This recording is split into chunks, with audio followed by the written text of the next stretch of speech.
Hey, good morning everybody on the internet, watching on Facebook. This is Blind Justice on the streets of Aberdeen, Washington, sitting out in front of City Hall once again.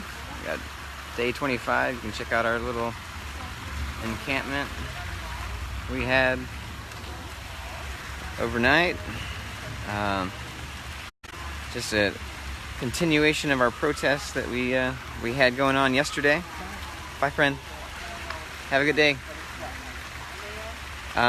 Yeah, so the protest was a good time yesterday. I think it was a success because the point of protest is to be heard, is to spread the message, and the message that we are calling for on this particular part of the protest, with yesterday and this morning and overnight, is housing. Right? There isn't enough housing in the county, there's enough housing in the city of Aberdeen, and there's 1,000 people that don't have permanent housing in Aberdeen, and there's only 16,000 people that live in this city, so it's 1 in 16, right? It's a pretty large number of people that don't have a permanent place to stay. And there's a revitalization plan for the city of Aberdeen, but that plan does not include affordable housing. So there's been some incredible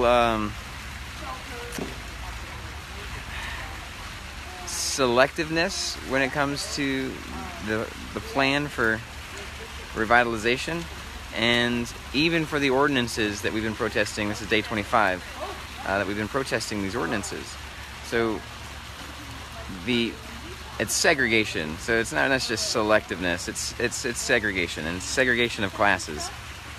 So if you have money and you can afford to patronize one of the downtown businesses that has a cafe, and then you can sit on the sidewalk and drink your alcohol. If you don't have money, then you can't. Then you're a criminal for sitting on the sidewalk and drinking your alcohol. So that's one of the most obvious ways of seeing the segregation in the city, right? The other one being that they're in the purpose in the memo. If you look back to the page, and we can repost it if you want, if anyone wants to find it, there's a memo that the mayor wrote to the APD on how to enforce these ordinances, particularly the sit-lie ordinance. And the purpose that the mayor states, it's to bring more business to the downtown businesses. So the purpose is monetary in nature. Money for the people that have business is the purpose. Why are we criminalizing poor people? To bring money to the people that have businesses is the stated purpose of the mayor. So that's already pretty skewed view of how to address poverty, right?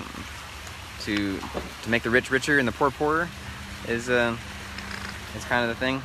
So we've got, the setup over here. We've had a big banner that was back there in the planter somewhere. I think we moved it for pictures. And our other, somebody's got another one here.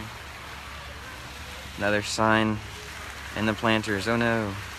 Oh no. So a little bit of civil disobedience overnight and this morning.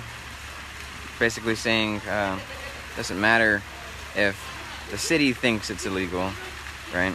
We have the right to protest. We have the right of freedom of speech, and doing so peacefully. Had a peaceful walk yesterday, peaceful march, tour around town. Went down to the river camp. Heard different testimony from different people. And different blessings were given out by some of the First Nation peoples, and from the reverend that came and spoke here at the steps of City Hall. So if you want to see those clips, there's clips on this page, there's clips on the Harbor Rising page. And we'll be continuing to sit around on public sidewalks downtown in defiance of the ordinance, because it's unconstitutional. It's a violation of your rights, every person's rights. It's a violation of human rights, but the Constitution really just talks about the rights in America. So that's what we're working with, trying to work in the system that they have, legal framework, and just trying to get them to play by their own rules. It's really what we're trying to do. So peace and love to you guys, and Deo Presso Liber.